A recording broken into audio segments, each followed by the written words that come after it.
અમદાવાદમાં અસ્થિર મગજના યુવકનો હુમલો. અસ્થિર મગજના વ્યક્તિએ પાડોશીને છરી મારી ઘરમાં બંધ ગેસ સિલિન્ડર લીકેજ કર્યું. ગેસ સિલિન્ડર લીકેજ થતા નાસભાગ મચી હતી. પોલીસ અને ફાયર વિભાગ દોડતું થયું. અસ્થિર મગજના વ્યક્તિને પોલીસ સ્ટેશન લઈ જવાયો.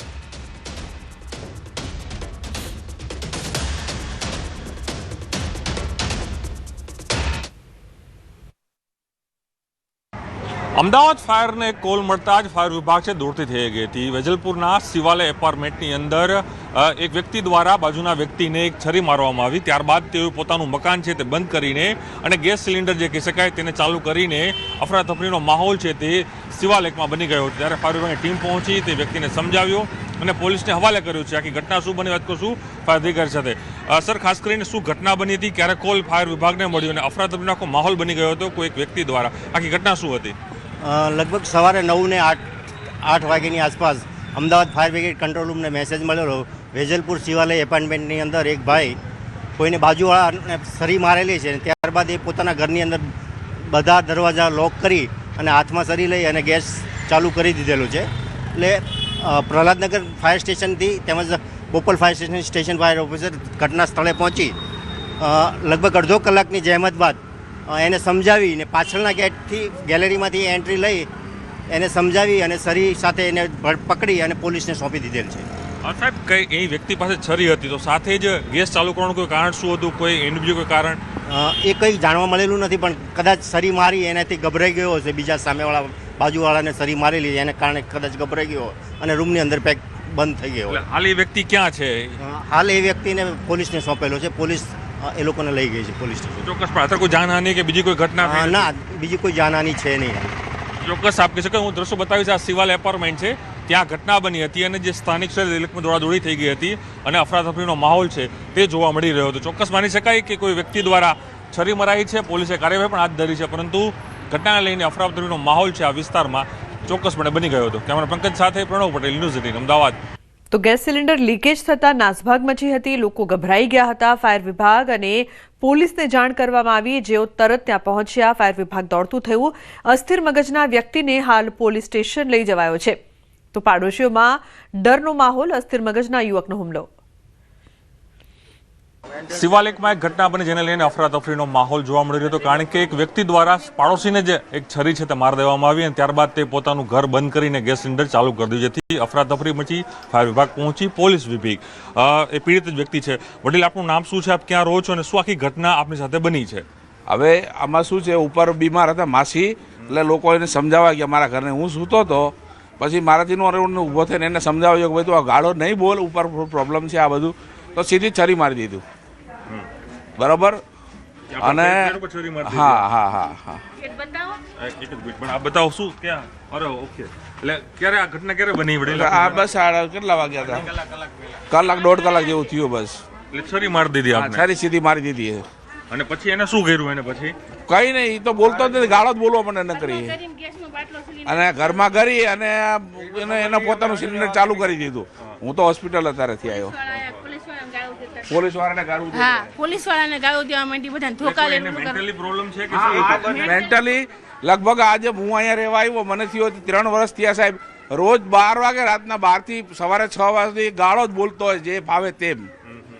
ડેઈલી રાત આખી બે ભાન ગાળો બોલતો હોય, ખરાબ એકદમ.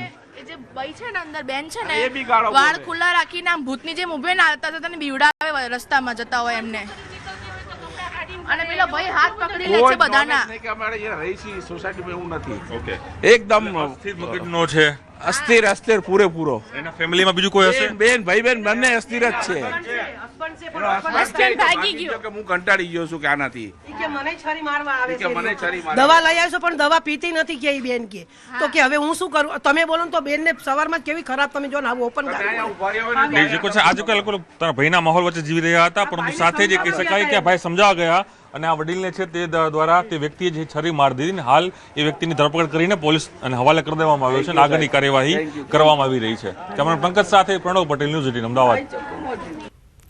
જૂનાગઢના વંથલીમાં જૂથ અથડામણની ઘટના બની છે. ટીનવસ ગામે જૂથ અથડામણની ઘટના. રિક્ષા રોકવા જેવી બાબતમાં બબાલ થઈ. સામસામે 13 લોકો સામે ફરિયાદ નોંધાઈ છે. જૂથ અથડામણ સીસીટીવીમાં કેદ થઈ છે. પોલીસે ફરિયાદ નોંધીને વધુ તપાસ શરૂ કરી છે.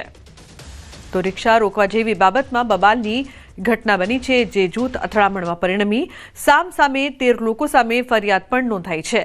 તો જૂનાગઢની આ સમગ્ર ઘટના છે. જૂથ અથડામણ સીસીટીવીમાં કેદ થઈ છે. પોલીસે ફરિયાદ નોંધીને વધુ તપાસ શરૂ કરી છે.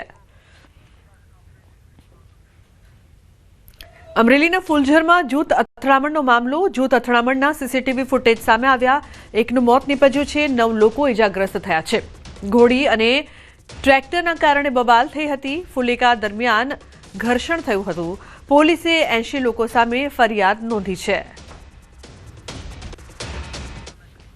તો ઘોડી અને ટ્રેક્ટરના કારણે બબાલ થઈ હતી. ફુલેકા દરમિયાન આ ઘર્ષણની ઘટના અમરેલીમાં સામે આવી છે.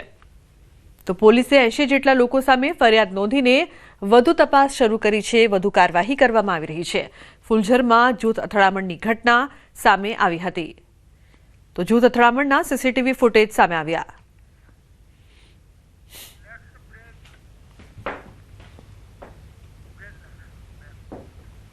સમાચારનો પ્રવાહ યથાવત રહેશે. હાલ રોકાઈશું એક બ્રેક માટે. આપ જોતા રહો ન્યૂઝ 18 ગુજરાતી.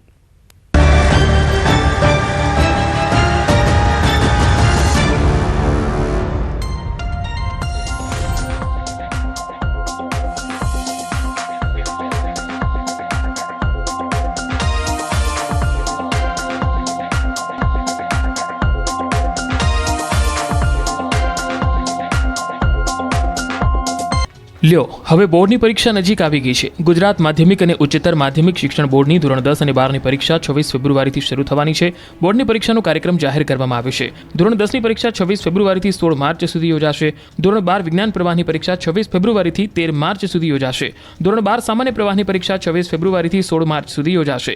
ગત વર્ષની જેમ આ વર્ષે પરીક્ષા 10 દિવસ વહેલા શરૂ થશે, જેને લઈ વિદ્યાર્થીઓ અત્યારથી મહેનત કરવામાં લાગી ગયા છે. મહિલા આરએફઓ પર ફાયરિંગ કેસમાં હવે તપાસ તેજ થઈ ગઈ છે. કામરેજ તાલુકાના જોકા ગામ નજીક ગુરુવારે સવારે 8:30 વાગે 33 વર્ષીય સોનલ સોલંકી નામની મહિલા અધિકારી તેમના વાહનમાં બેહોશ હાલતમાં મળી આવી હતી. પહેલા અકસ્માત થયો હોવાનું માનીને તપાસ કરવામાં આવી રહી હતી, પરંતુ તબીબી તપાસમાં તેમના મગજમાંથી એક બુલેટ મળી આવતા આ બાબત ફાયરિંગના મામલામાં બદલાઈ ગઈ હતી. હાલ તેમની હાલત ગંભીર છે અને તેને સુરતની ખાનગી હોસ્પિટલમાં દાખલ કરવામાં આવી છે. ડોક્ટરોએ તેમના મગજમાંથી બુલેટ કાઢી લીધી છે અને તેને તપાસ અર્થે મોકલી દેવામાં આવી છે. આ મામલામાં મુખ્ય શંકાની સોય સોનલના પતિ નિકુંજ ગોસ્વામી પર છે, જે સુરત આરટીઓમાં ઇન્સ્પેક્ટર તરીકે કામ કરે છે. ઘટના પહેલા તેમનો મોબાઈલ ચાલુ હતો, પરંતુ ઘટના બન્યા પછી તે સ્વિચ ઓફ આવી રહ્યો છે. પોલીસે તેમના ઘરે તપાસ કરી તો નિકુંજ ગેરહાજર છે. એવી પણ માહિતી છે કે પિતાની સારવારના નામે નિકુંજ રજા પર ઉતરી ગયો છે. પોલીસે નિકુંજને શોધવા માટે અલગ અલગ 4 જેટલી ટીમ બનાવી છે. માત્ર 3 દિવસ પહેલા 4 નવેમ્બરે સોનલે કામરેજ પોલીસ સ્ટેશન